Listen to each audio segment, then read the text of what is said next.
Hey everybody, welcome back to the Build Show Network. I'm Steve Bazek. We're outside here at the ranch remodel today. We're going to talk a little bit, walk around, see what's happening on the outside here. You can see we have this pretty extensive deck system that's being installed behind me. We have our Ipe decking material. It's a South American hardwood.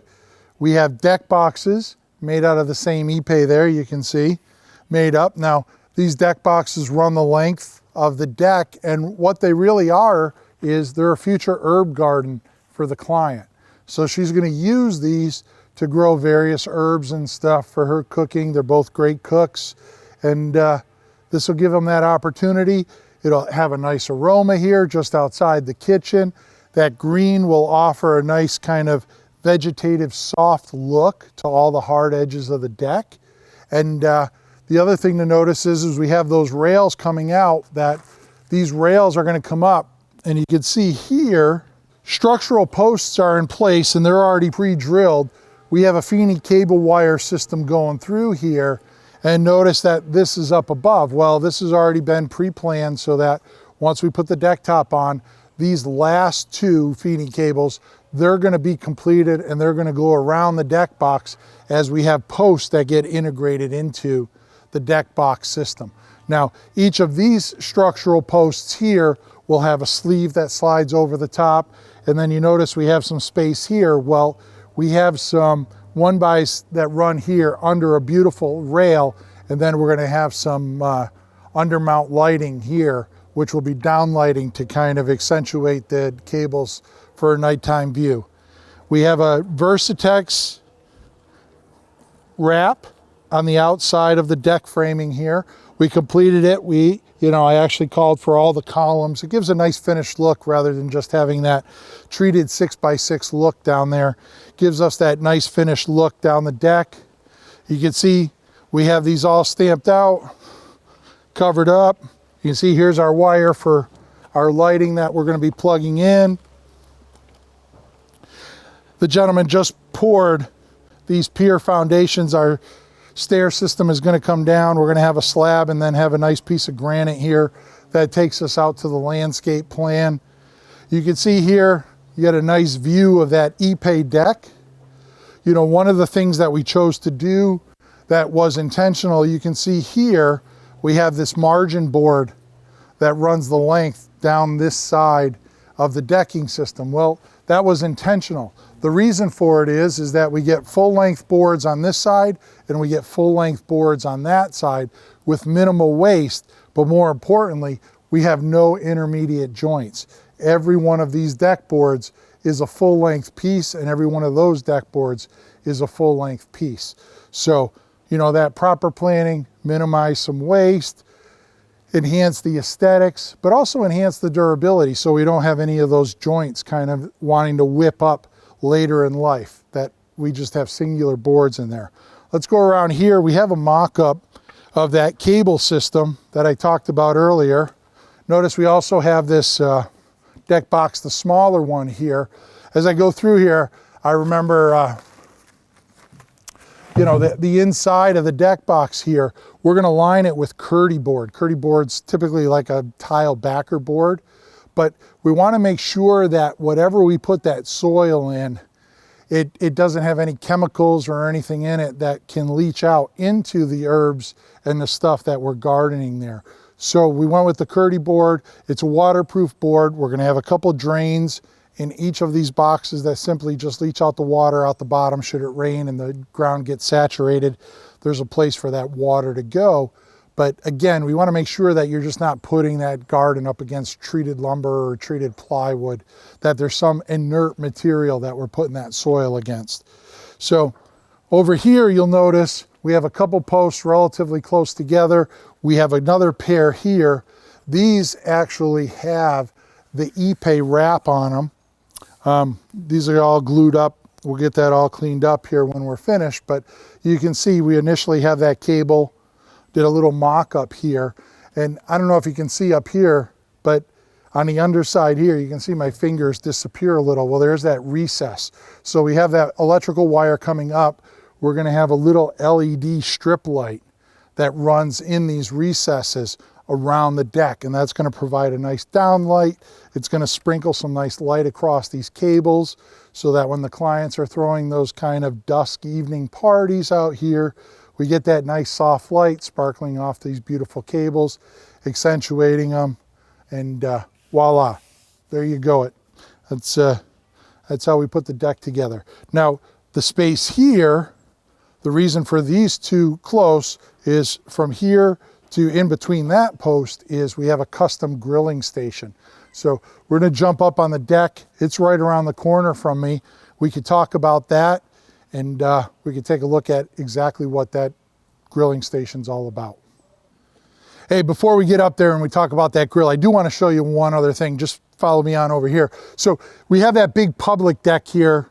It's pretty good. I mean, it's probably to the tune of, I don't know, it's got to be every bit of 400 square feet of space. But over here, one of the client requests, more so the wife client request, was she just wanted a little private deck, something she could come out, have a chair, maybe read her book, have a cup of coffee in the morning, whatever it takes. So we have the door right there that leads directly to the master bedroom. It comes out. She's got her little 10 by 16 foot deck. It'll have a set of stairs come down. We just poured the footings for that this morning there, but it's the same Ipe finish. It's going to have the same cable rail, same Ipe wraps. We wrap the columns down below so everything matches, but you know, this is her own little alcove where she can come quietly and make this her own space. So, all right, now I'm ready. Let's jump up there. We'll go look at that grilling station and we'll talk about what we're doing over there. All right, so we talked about this deck space. You can see we have no rail here. There's no intention. We need something to fill that space. I talked about that custom grilling station. So we had the woodworkers up at Traditional Woodworks that built all of our deck boxes. They actually built this custom grilling station. So you can see it's made out of the same Ipe wood that the decking is made out of. We have the little recessed here. Now this recessed, because we're putting a grill in and this is wood, we had to buy this fireproof apron, which is basically a grill insulator from getting the heat attached to the wood. So there's maybe about 1.5 inch stainless steel pan that goes in here that's fully insulated. It'll sit inside this recess and then the grill sits inside that pan, and we have a bluestone cap that goes around it. We have some modest storage underneath the grill. We have a hard line gas tap, so there's no tank involved here. There'll just be the valve to turn on the gas, turn off the gas. So there's no having to run and get the tanks filled. Over here, we just have a couple modest shelves, but the real nice feature of this is on the top here, we're going to have this roll-out drawer that'll roll out from underneath that bluestone cap. And what I called for in the drawer was, in this recess, is we're going to have a hardwood cutting board, and we have some drainage slots there, but I wanted to make it so that you can pull that cutting board out, take it inside, wash it, do whatever you need to do, and then bring it out here for the next time to use it. So we didn't want it to be fixed and just have it as the cutting board coming out. I wanted it as a feature that could be removed so that we can clean it, replace it, do whatever we need to do, but we'll always have this recess there for that cutting board. So this unit here is just simply going to slide over there and fill in that gap. So we'll have our grilling station, we'll have our deck boxes, and you know, it's going to be one deck that's ready for a lot of parties. So, hey everybody, hopefully you appreciated that tour out on the job site there, looking at the back deck. Going to be a pretty spectacular party space there for the summertime. It's really interesting, you know, back decks. It's one of those things where you can kind of just put it out there, or, you know, and have that kind of slab of a deck, rail, stairs down, or you can really put some thought behind it and really create an extension of the living space out there. So it's coming along nicely. The guys at Traditional Woodworks there, like previous, you know, they prefabbed all those deck boxes and such, made them all up at the shop, all the sleeves that go over the structural posts, and they're just killing it. So I broke out a couple drawings here, some of the things that got us to where we are out there. So, of course, guess who joins us? Big Red. Big Red is here. So let's dive into these drawings. All righty, everybody. So grabbed one of the elevations from the shop drawings there. So I typically do a set of drawings to show intent. In this case here, I sent them off to Traditional Woodworks, and then they came back with a fully dimensioned set of shop drawings that they actually built all the components and constructed the deck that you're seeing out there. So you can see here, just a quick overview of what you're looking at. There's the deck right there, right? That's the top of the deck board. And that's the bottom of the deck. You got some intermediate trim happening there. You can see the posts here go up. And then we have the short post on the end. And here is that planter. And, you know, like I spoke of out there, you know, there's an opportunity with a deck to maybe make it a little bit more than just a deck and a series of cool rail systems that, you know, depending on how people live, what they do, how they want to entertain, and how they cook. This deck is right outside the kitchen. So one of the things that kind of fostered this planter was the fact that inside here will be a planting bed, right? And it'll be her herb garden where she'll be able to grow stuff, and he will too, both of the clients. So a couple things are born of that. You get the color on the deck. You get the smell outside your kitchen window. You get something pleasing to look at. And you get that structural barrier so you don't walk off the deck. And, you know, as you saw out there, we have our posts, we have our cable rail, which is, you know, kind of the in thing right now, but it's a very contemporary look where you run these cables, and these will actually go through a bunch of these and get anchored at the end. So they don't go post to post, they go pretty much end to end and get tensioned up like that.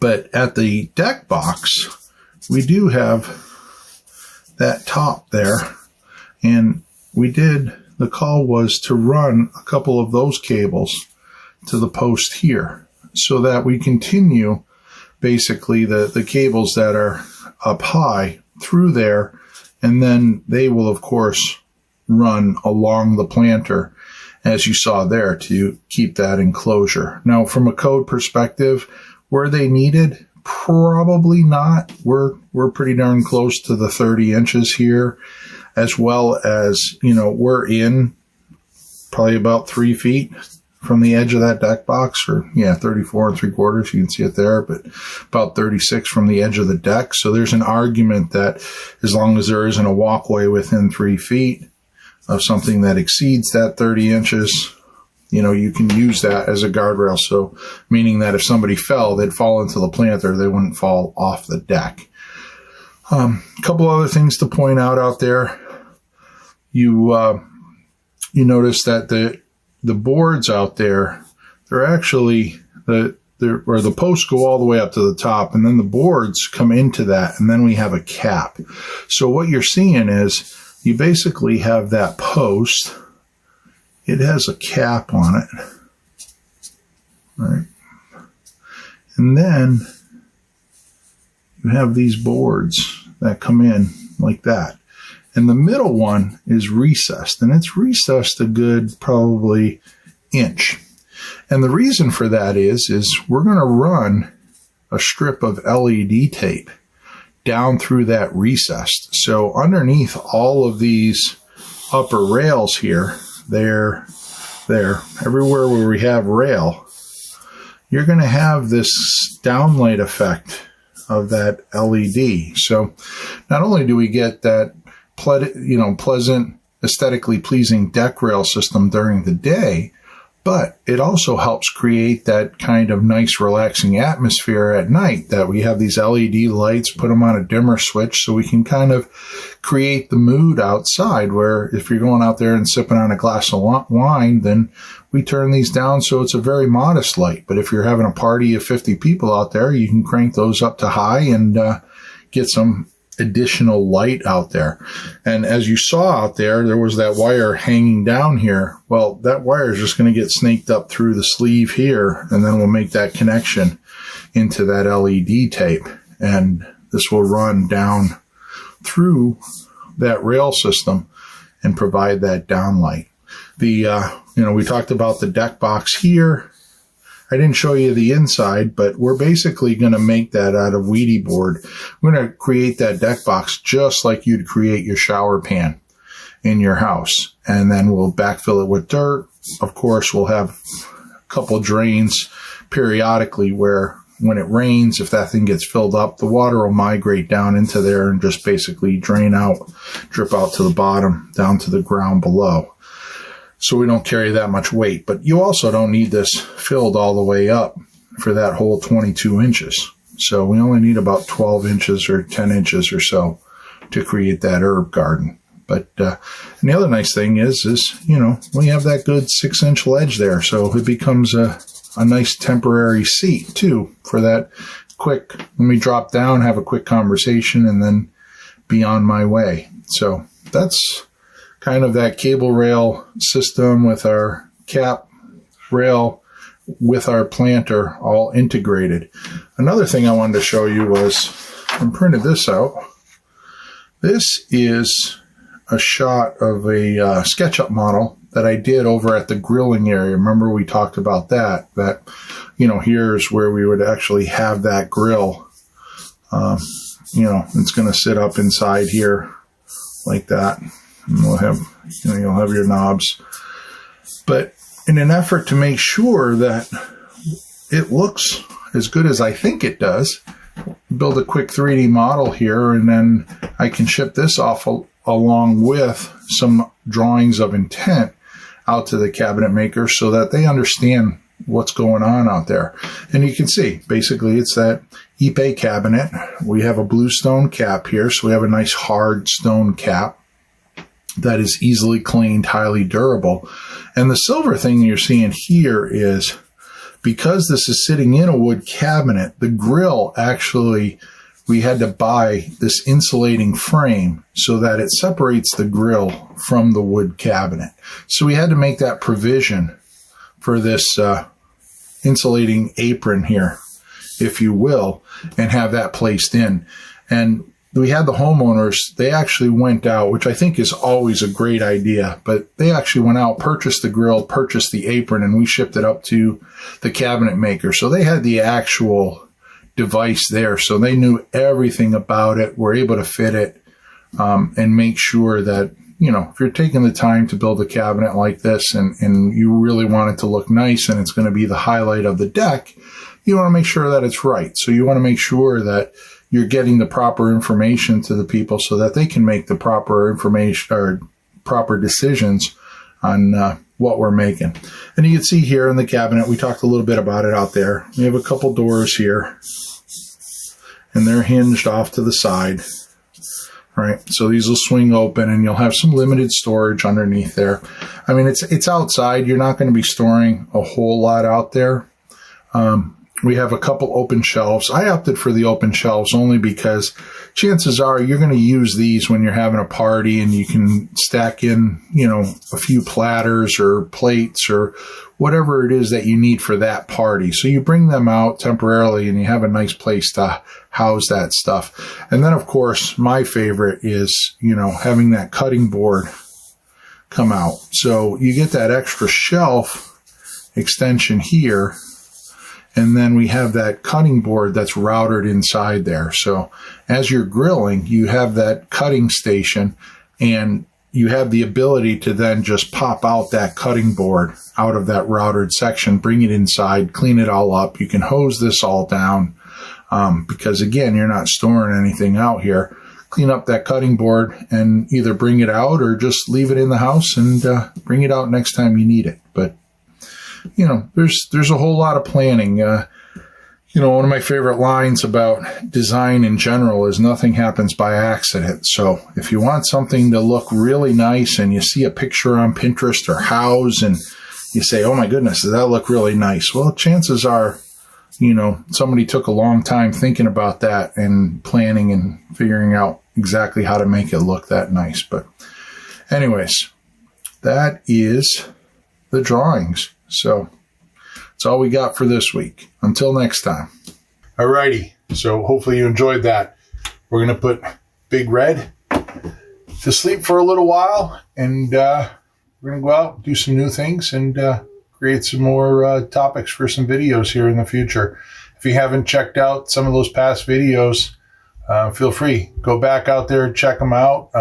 We're always laying some good content down there, and we got my friends Jake, Wade, Brent, and Matt certainly dropping a whole bunch of information out there for you to go see and watch these videos for free, catch up on a little bit of knowledge, and all great stuff. So if you're looking for me beyond the Build Show Network, you can find me on Instagram. I'm dropping knowledge there as much as I can, trying to just share some of my day every day out there. And every other week on Thursday, you can catch me, my good friends Jake and Peter Yost, and on the Unbuild It podcast, where we take a bunch of building science topics and just building industry knowledge in general and break it down and have conversations about it. So look forward to having you join us on all of that. Until next time, Steve Basic Architect for the Build Show Network.